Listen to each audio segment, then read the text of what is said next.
Hi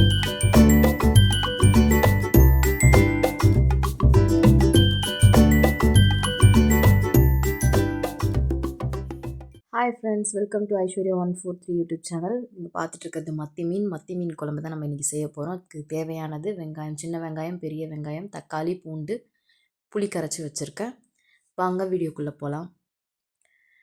கடாய் ஒன்று எடுத்து வச்சுட்டு அதில் எண்ணெய் தேவையான அளவு ஊற்றிக்கிட்டு அதுக்கப்புறம் கடுகு, லைட்டாக கொஞ்சோண்டு சீரகம், கருவேப்பிலை ஆட் பண்ணிவிட்டு கொஞ்சோண்டு பூண்டு நசுக்கி போட்டுக்கலாம். நசுக்கி போட்டால் இன்னும் நல்லாயிருக்கும், இடித்து போட்டுக்கிட்டால்.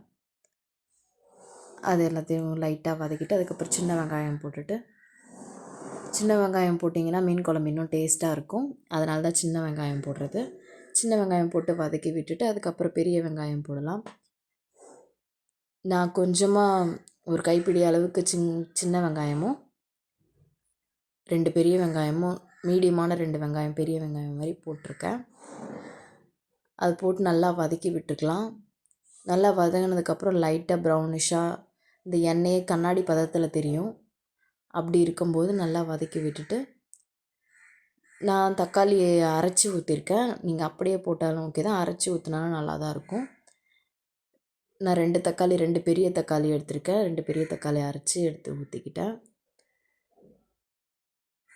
தக்காளி வதங்கும் போதே அதுக்கு அப்படியே நீங்கள் உப்பு சேர்த்துக்கலாம். உப்பு சேர்த்துக்கிட்டா சீக்கிரமாக வதங்கிடும்னு சொல்லுவாங்க. ஆனால் நீங்கள் தக்காளி லைட்டாக வதங்கினதுக்கப்புறமும் நீங்கள் உப்பு சேர்த்துக்கலாம். அதுக்கப்புறம் மிளகாய்த்தூள் போட்டுட்டு தேவையான அளவு மிளகாய்த்தூள் நான் 2 ஸ்பூன் போட்டுக்கிட்டேன். உங்களுக்கு என்ன தேவையோ அந்த அளவுக்கு போட்டுக்கோங்க.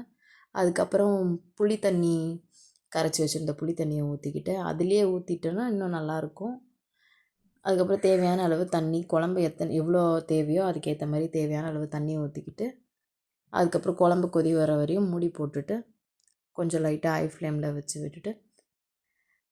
விட்டுட்டிங்கன்னா அதுக்கப்புறமா நம்ம ஓப்பன் பண்ணி பார்க்கலாம். பக்கத்துலேயே நம்ம தோசைக்கல்லில் மத்தி மீனை வறுத்துக்கலாம். நான் ஒன்றும் மசாலா எதுவும் பெருசாக ஆட் பண்ண மாட்டேன். வெறும் உப்பு, மிளகாய்த்தூள் மட்டும் லைட்டாக எலுமிச்சப்பழம் பிழிஞ்சு விட்டுக்கிட்டேன். இஞ்சி பூண்டு பேஸ்ட் இருந்தால் கூட போட்டுக்கலாம். லைட்டாக எண்ணெயை ஊற்றிட்டு கருவேப்பிலை எண்ணெய் கொதிச்சிச்சா இல்லையா, எண்ணெய் சூடாச்சா இல்லையான்னு பார்க்கறதுக்காக தான். அது போட்டுட்டு அதுக்கப்புறமா லைட்டாக மீன் எல்லாத்தையும்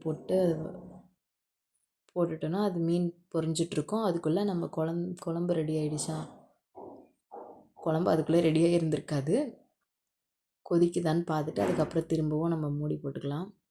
மூடி போட்டிருந்தா ரெண்டுமே மீனுமே முன்பதத்தில் நல்லா பொரிஞ்சு வந்துருச்சு. அப்படியே நம்ம அதை திருப்பி போட்டுக்கலாம். அதுக்குள்ளே மீன் குழம்பு கொதிச்சிட்ருக்கு, உங்களுக்கு நல்லா தெரியும்னு நினைக்கிறேன். ஓப்பன் பண்ணி விட்டிங்கன்னா சீக்கிரம் தண்ணி கொஞ்சம் இதுவாகிடும். இல்லை இன்னும் கொஞ்சம் நல்லா இதுவாக இருக்கணும்னா மூடி போட்டிங்கன்னா தண்ணி அதுக்குள்ளே சீக்கிரமாக இருகாது. அதனால தான் ஓப்பன் பண்ணி வைக்கிறது. அதுக்கப்புறம் நல்லா தண்ணி நல்லா சுண்டதுக்கப்புறம் மீனை எடுத்து நம்ம குழம்புல போட்டுடலாம்.